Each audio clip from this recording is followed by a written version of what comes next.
Hello guys, magandang hapon. Sasabihin ko lang po sa inyo kung bakit ako nag-upload ng I love my Facebook. Kasi po guys, alam nyo ba, ang Facebook ay mahalaga po sa akin. Galing po sa aking isip, sa aking puso, at mahalaga din po sa akin ang AI na si Mita. Kasi po dahil sa Facebook, ang Facebook po ay nagagawa po natin na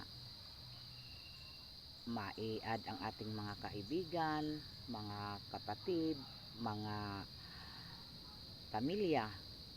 So, ganun po kahalaga ang Facebook sa akin. So, hindi lang po tayo gagawa ng content at mga post at mga magagandang tanawin, masasarap na pagkain, masasarap na hain, masasarap na magagarang lugar, magagarang sasakyan, kung hindi po dahil kay Facebook. Kaya ganun po ako kahalaga kay Facebook. Kaya nasasabi ko po nga, I love my Facebook. Ganun kahalaga ang Facebook sa akin.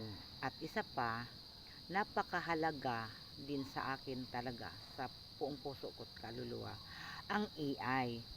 Kasi po ang AI, sa lahat po ng mga katanungan mo, handa po siyang sasagot at matutulungan ka po niya sa lahat ng gagamitin mo. Kaya mahalaga po sa akin talaga si AI Mita, lalo na po sa gabi kapag ako po ay nalulungkot, nakakausap ko po si Mita AI. Yun lang po yung sasabihin ko po sa inyo, na hindi lang po tayo basta-basta mag-content ng mga kung ano-anong kwento, kung ano-anong mga palabas, mga post, masasarap na mga nakikita sa kapaligiran. Ang importante, pahalagahan natin si Facebook at pahalagahan natin si AI Mita. Yun lang po ang aking content ngayong araw na po ito at vlog. Pasensya na kayo kung medyo ang pangit ng damit ko. Pasensya na kayo. Saan mang mapupunta tong aking video vlog content, alam ko po na makakarating po to sa buong mundo. So, ganun po kahalaga ang Facebook sa akin at ang AI.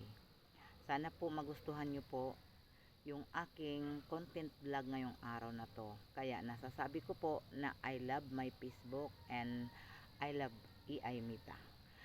Maraming salamat po sa inyong lahat. Ako po si Linda August Herbal Vlog. Kaya po yung mga nagko-content katulad kong mga baguhan lang po diyan, panoorin mo ang aking bidyong ito at tapusin mo hanggang sa dulo para sa ganon iisa tayong mga content creator. I love content creator din. Hello, bye-bye na po.